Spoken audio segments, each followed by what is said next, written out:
10 day rule. आज हम जो 10 डे रूल है उसके बारे में स्टडी करेंगे।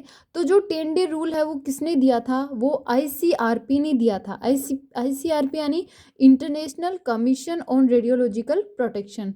ये क्या होता है? वुमेन रेडिएशन प्रोटेक्शन रूल होता है, यानी जो वुमेन्स होती है उनको रेडिएशन से प्रोटेक्शन करने का रूल होता है। ठीक है, जैसे उनमें कोई प्रेगनेंसी की उनको अगर रेडिएशन देना है, उनको कोई एक्सरे करना है, तो ये उस टाइप का 10 डे रूल होता है।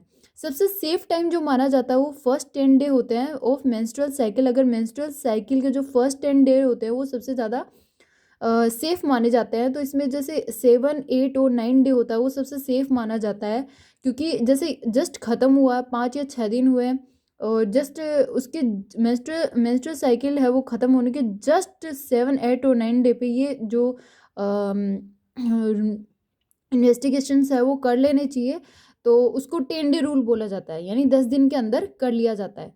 तो strong oogenesis process on 14, 15, 16 day, in days में कभी नहीं करना चाहिए। जैसे 14, 15 जो 16वां दिन होता है उसके अंदर कभी भी जो इन्वेस्टिगेशंस होते हैं वो नहीं करने चाहिए, क्योंकि इसमें जो ओजेनेसिस की प्रोसेस होती है, यानी एग जो ओजेनेसिस की प्रोसेस होती है वो काफ़ी ज़्यादा स्ट्रॉन्ग होती है।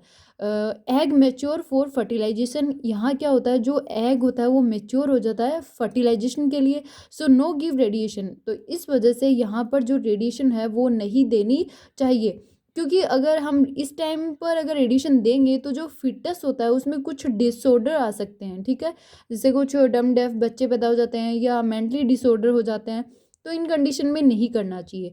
10 डे रूल होता है उसमें मिनिमम प्रेगनेंसी, यानी 10 डे जो रूल होता है उसमें जो प्रेगनेंसी की पॉसिबिलिटीज़ होती है वो काफ़ी कम होती है। इस वजह से ये जो 10 डे रूल होता है वो वुमेन के एक्सरे करने का सबसे बेस्ट टाइमिंग होता है। ठीक है, टेक केयर, बाय बाय।